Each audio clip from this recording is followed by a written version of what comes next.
I feel compelled to open this film with a major warning. As the reality sets in that I may actually be right, it is not my intention to cause you to panic, but to provide you potentially life-saving knowledge to help guide you in your independent thought process as you prepare for your own future. So please, don't panic. Real quick, another one of my intentions is not to pirate works, which I essentially did for this video. I wanted to provide some life-saving education for any and all who would listen about the inevitable and otherwise imminent series of natural disasters heading our way between late April and mid-June 2012.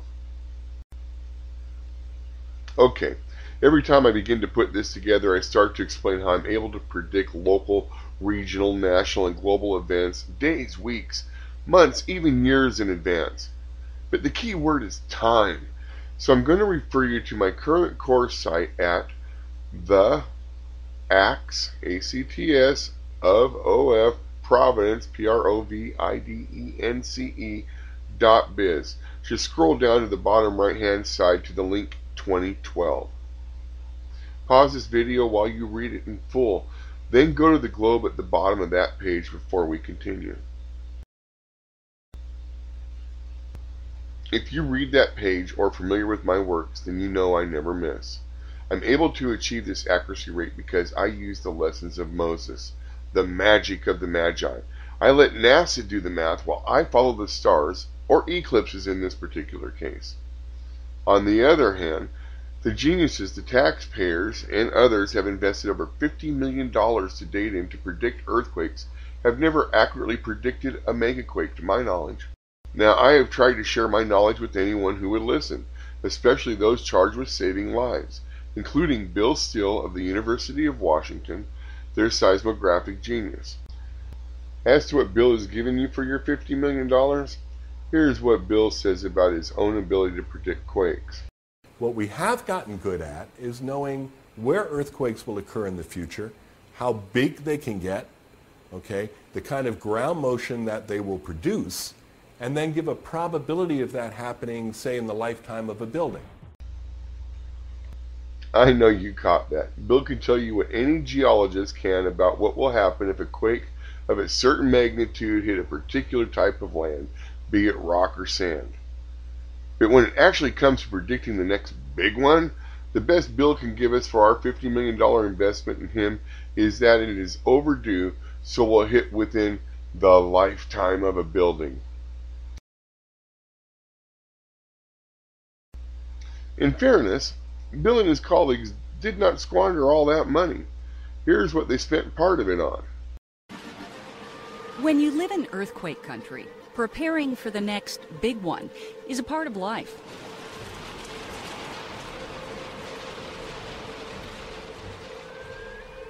But what happened in Japan on March 11, 2011 is a terrifying reminder that sometimes all the preparation in the world still isn't enough. They were planning for magnitude 8, maybe an 8.3, and they got a magnitude 9.91, and it just overwhelmed their coastal defenses. And people were washed off the top of the 3-story buildings. The Tohoku quake killed more than 15,000 people. It turned buildings to rubble, leveled entire villages, and triggered tsunamis nearly 50 feet high. Bill Still is the coordinator for the Pacific Northwest Seismograph Network at the University of Washington in Seattle. According to Still, Japan was the most earthquake-ready country in the world. The Japanese earthquake was a magnitude 9.0, one of the 5 largest in the world since 1900. It was something called a megathrust earthquake, a type of quake known for its sheer scale and power. And that's expressed a number of ways. One way is the duration of shaking. So a magnitude 6 might be over in 10 seconds, but a magnitude 9 could take 5-6 minutes. To put that in perspective, consider the magnitude 7 quake that hit Haiti on January 12, 2010. In less than 60 seconds, Port-au-Prince was nearly toppled to the ground, and more than 233,000 people died. But the Haiti quake wasn't a megathrust, merely what's known as a shallow quake on a crustal fault near the Earth's surface. The famous San Andreas Fault that slices California in two from Cape Mendocino to the Mexican border also produces shallow quakes. And the 6.8 magnitude Nisqually quake that hit Washington state in 2001 wasn't a megathrust either. The other type are the deep earthquakes we have, and they're our mom and apple pie events. We get those every 20 to 30 years on average, greater than magnitude 6.5. It's down there about 50, 60 kilometers, maybe 35 miles away from the surface. So that allows a lot of the energy to dissipate.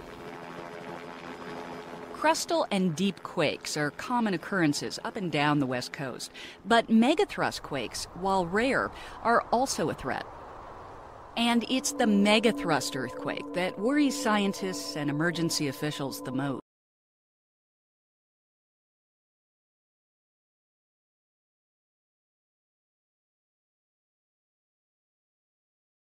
Megathrust quakes are distinctive because they happen along something called subduction faults.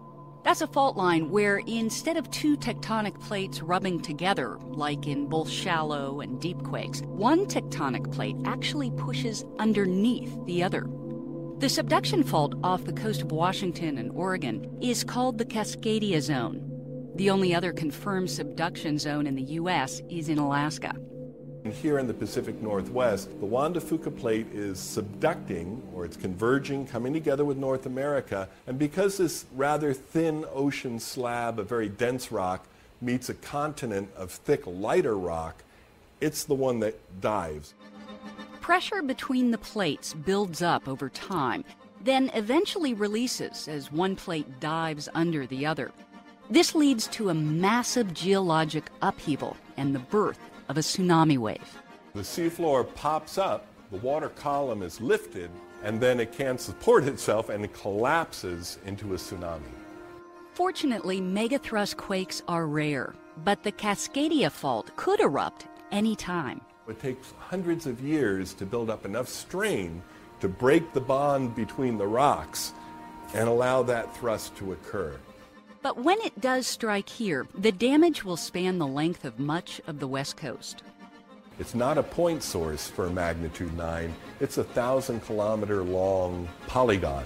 So all of Oregon, all of Washington, Northern California will all be severely impacted. This simulation shows what could happen to an elevated highway like the Alaskan Way Viaduct in Seattle. In addition to the structure crumbling, the ground would likely slide away beneath the cars and turn into a slurry mess.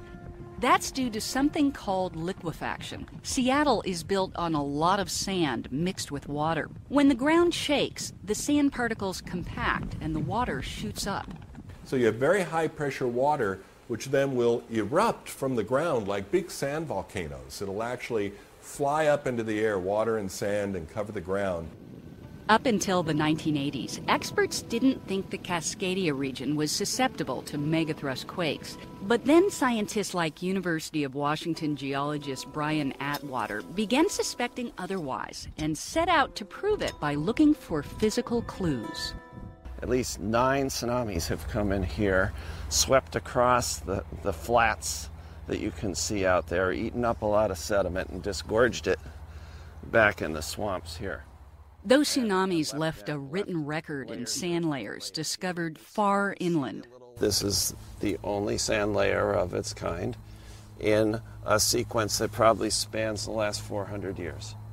When a megathrust earthquake strikes, the land can drop by 5 feet or more. Seawater surges across the lowered land, leaving a fresh layer of sand behind. Think of the tsunami wave moving toward Japan. Now imagine that kind of torrent sweeping across the tide flat that's seaward of us, and then running into this dead-end area and slowing down, and the debris that was picked up out there falling out of the water and coating the entire landscape. The next step was to find out when the last tsunami swept through the Puget Sound. Dave Yamaguchi is a dendrochronologist, or tree ring analyst, from the University of Washington. He suggested they look to ghost forests for the answer. Trees stand dead in this meadow 130 miles northwest of Seattle because they were drowned by water that flooded inland by almost a mile during the past giant quake. The trees died, but their stumps left behind a natural archive. It's thought that the lowering of the landscape at the time of the deposition of the sand layer is what killed the trees. By dating the final ring on one of these trees, Yamaguchi determined that the last giant quake in the Pacific Northwest happened in January of 1700. It's important for us now to know how big the earthquakes in the past have been in this region, because the past tells us what can happen in the future. Yep, and they can tell you the last big one hit in 1700 caused the tsunami to go 130 miles northwest of Seattle and about a mile inland. They can even tell you that if a certain spot, the Mendocino Fault, gets hit a certain way, then it will cause a chain reaction of megaquakes along the San Andreas Fault as well as the Juan de Fuca Fault, thereby slaughtering, if not actually swallowing, everything along the way. They just don't know when.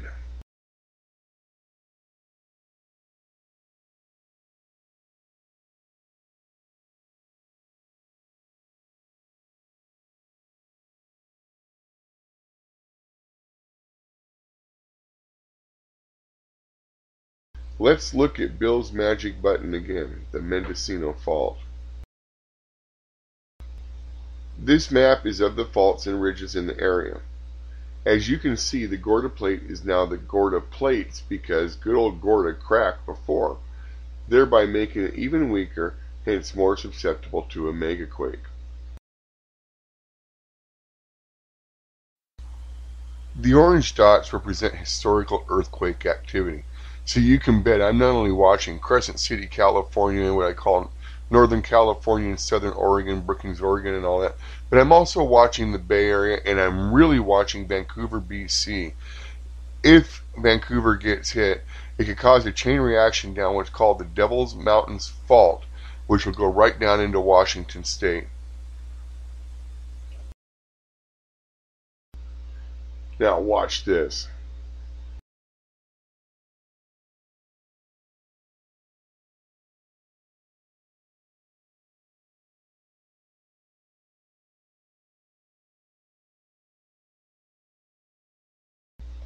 As you can see, I will nail Bill's magic button just above the Mendocino Fault on May 21st, 2012. Going a week either side as I do, this means between May 13th and May 28th, 2012, there will be a grinding in, tearing up, then ripping out effect, strong enough to push the Gorda Plates and Juan de Fuca Faults down into a subduction pattern, resulting in the exact effect Bill and his colleagues agree is needed to cause a chain reaction of megaquakes and tsunamis from San Diego to 130 miles northwest of Seattle and about 1 mile inland. Here's how I knew about the Algerian-blooded French youth riots in 2005.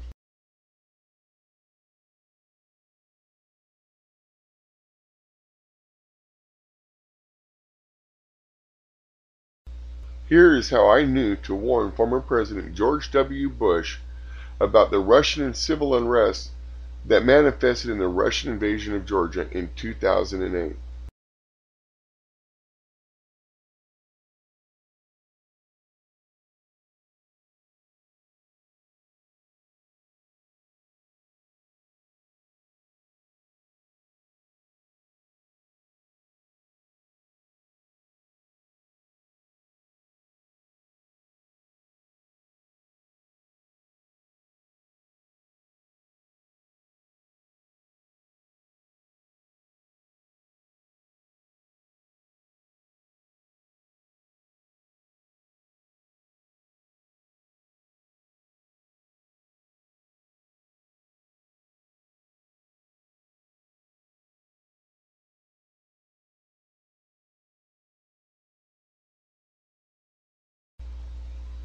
Here is how I knew to warn Seth of the CVO about the Chilean quake in July 2010.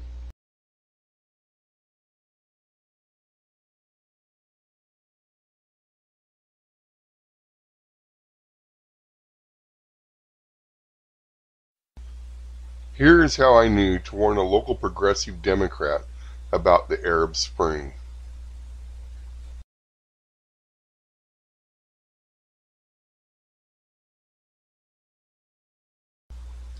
And here's your usual idiot going off at a shopping mall or other public place.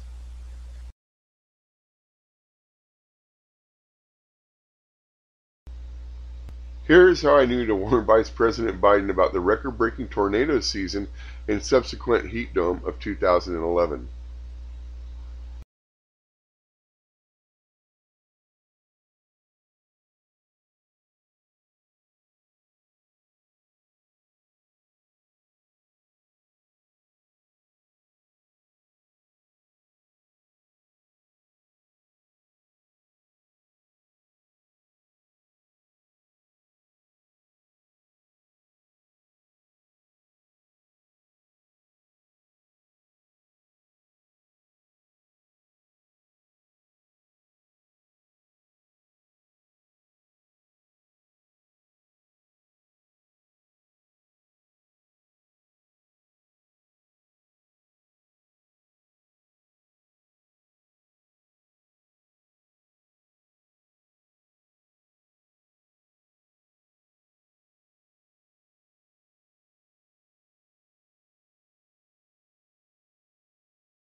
And here's how I knew about the current snow drought, which is actually a massively larger heat dome than the last one, just going right over the top of the last one.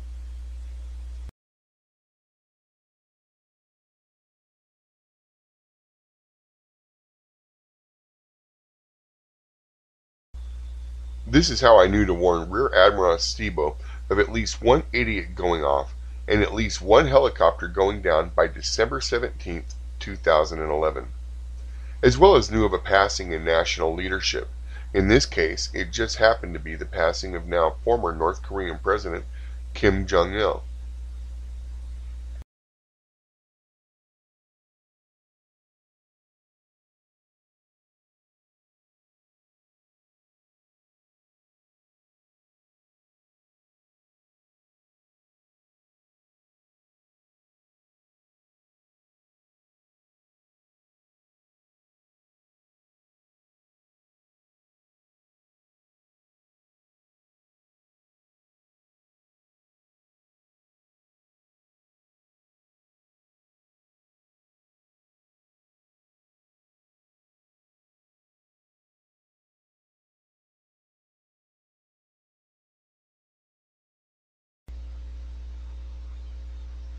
And here's how I know to warn you that I'm going to nail Bill's magic button just above the Mendocino Fault on May 21st, 2012.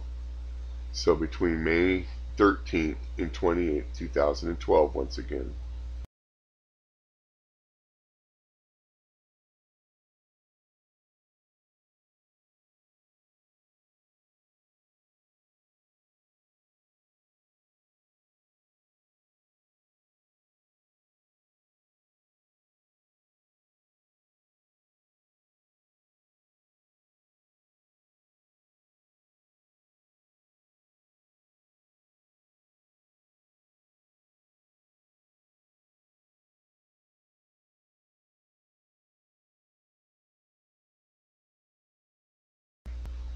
To make matters worse, I have a trump card as the events between May 13th and 28th will be overlapped by another eclipse on June 4th with a window ranging from May 28th through June 11th, 2012. Here I am, a guy who never misses, and I'm getting a second shot anyways. Being the guy that has hit no less than the last 20 out of 20 times and I'm being provided a second shot, what do you think the odds that I'm going to miss are?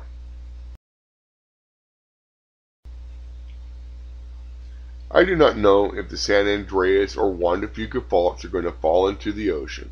That comes from Bill and his colleagues.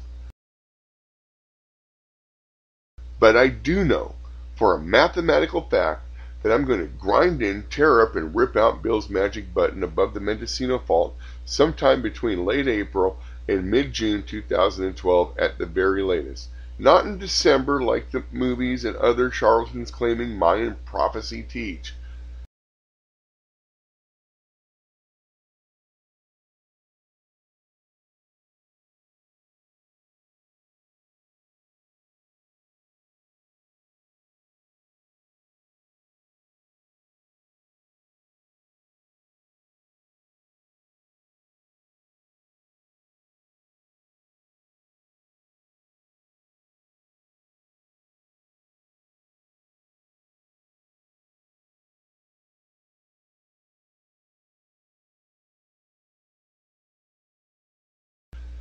I also know, if Bill and I are both right, then the western North American coast as we currently know it is toast.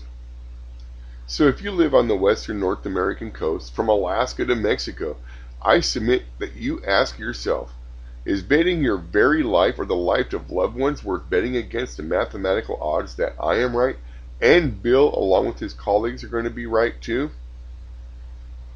Good luck, stay great, shalom and alaikum assalam.